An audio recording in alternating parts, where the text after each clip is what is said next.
যখন শুনলাম যে গুলিটা লাগলো, আমার আসমানটা ভাঙে আমার মাথার উপরে পড়ে গেছে। আমি আপনার ইয়াকুবের গুলি লাগছে, ইয়াকুবের গুলি লাগছে। আমি দৌড় দিয়েছি রাস্তায়, তখন অনেকটি পুরুষ মহিলা আমার হাতটায় ধরে রাখে যে ভালো আছে, ভালো আছে। সুস্থ আসলে নাই। দুঃখজনক। আর কোনো বাচ্চা যেন এমন না হয় বাংলার মাটিতে, সবার কাছে দোয়া চাই। আর যেন কারো এমন না হয়, আর এমন সরকারের জন্য তৈরি হওয়ার ব্যবস্থা না। রায়ে আমরা সন্তুষ্ট, রায়টা যদি কার্যকর হয় আরো সন্তুষ্ট হব। আল্লাহর কাছে শুকরিয়া আদায় করি। আলহামদুলিল্লাহ, আলহামদুলিল্লাহ। রায়টা কার্যকর হোক, দেশটা শান্তি থাক, ভালো থাক, সে আশাই করি। একদম বুক খালি করে দিচ্ছে। যখন আমি আজিমপুর যাই কবরের সামনে, তখন আমি হুজুর ডেকে আর হিতানের সামনে, এইখানে এক হুজুর বান্দা রাখছি মসজিদে। তখন অনেক দোয়া দরুদ হুজুরের পরে, তখন অনেক কথা মনে যাতে বলি যে বাবা তুমি আমার কি ফাঁকিটা দিলা। আমি এই আয়সা বড় যখন শেষ আন্দোলনের দিনে বলে যে আমার কাপড় চোপড় রেডি রাখো, আমার সাবান শ্যাম্পু রেডি রাখো, আমি আয়সা গোসল করব। আমি এটা শেষ হইলে গোসল করে বোনের সাথে দেখা করতে যাবো, বাগনা বাগনির সাথে দেখা করতে যাব।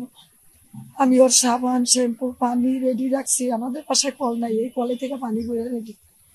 আর কে গোসল করে ওই কাপড় বুকে লিয়ে কানলাম। কত আপনাদের মতন লোকজন আসা যাওয়া করলো, জিজ্ঞাসা করলো, সব বললাম সত্যি কথা। যে এই যে আমার ছেলের কাপড়, আমার ছেলে গোসল করব, এই যে শ্যাম্পু, এই যে সাবান সব রেডি করে বসে দিয়েছি। কি ব্যাপার, ছেলে আসে না, ছেলে আসে না, ছেলে আসতেছে না আমার। তখন এই গন্ডগোলে আমি দৌড়ে, আমি খালি বললি মাথায় যাই, আর ভিতরে আমার সবাই বকে এই যাও না, যাও না, এখন তুমি ছেলেরে কই বিষয় দিয়ে যাইবা, সব তো মারা যাইতাছে। আমি যখন শুনলাম যে গুলিটা লাগলো, আমার আসমানটা ভাঙে আমার মাথার উপরে পড়ে গেছে। আমি আপনার ইয়াকুবের গুলি লাগছে, ইয়াকুবের গুলি লাগছে। আমি দৌড় দিয়েছি রাস্তায়, তখন অনেকটি পুরুষ মহিলা আমার হাতটায় ধরে রাখে যে ভালো আছে, ভালো আছে। সুস্থ আসলে নাই। আমার এই কথা বলে নাই যে আমি বেশি পাগল হয়ে যাব। ইয়াকুবে ভালো আছে, আমরা লয়ে গেছি হাসপাতাল, লয়ে গেছি, সুস্থ আছে। তখন আমার এক বাসা থেকে চেয়ারাই না এখানে কোনাটার মধ্যে বসাইয়া আমি মাথার চুল টাইনা ছিঁড়ে হালাইতেছি নিজে। আমি না, আমার মনে হইতেছে না, মিথ্যা কথা কি না, না না, এই যে মোবাইল হয়েছে, মানে আমার মন রক্ষা করতেছে।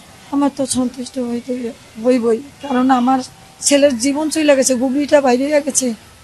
আমার তো এটা বিচার হওয়ার উচিতই। আমি তো বিচারই চাইছি, ন্যায্য বিচার চাইছি।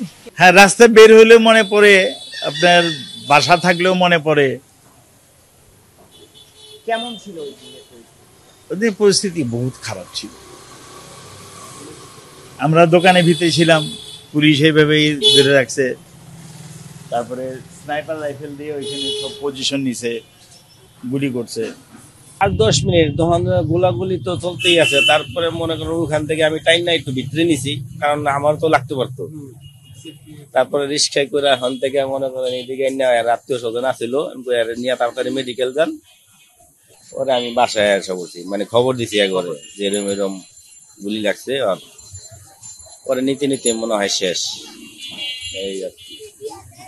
ওখান থেকে তো আরেকজন উঠাইছিলাম, মানে এক রিক্সার ভিতরে আরেকজন উঠাইছি, মানে সে একটু আহত, সে এরকম মরে নাই, মানে পাশার ভিতর লাগে তার, মানে দুইজন এক রিক্সায় আমি উঠেছি। তখন আমরা এখানে ফিল্ডে ছিলাম, রাস্তায় ছিলাম, আমাদেরকে গুলি করতেছিল এখান থেকে, ওই রাস্তার উপর থেকে, চাঙ্গাপুর থেকে। তখন আমি ছিলাম এই মিষ্টি দোকানের এখানে। তো ওখান থেকে আমার পাশেই দুজনে গুলি খাইছে, ডান পাশে একজন আর বাম পাশে একজনের পায়ে গুলি খাইছে। ওরা নিয়ে যখন ব্যাক করতেছি আমরা পিছন দিকে, তখনই আমার ভাতিজা দেখি গুলি খাই রয়েছে। তাই একজন আমার ডাকে বললো যে শহীদ তোর ভাতিজা গুলি খাইছে।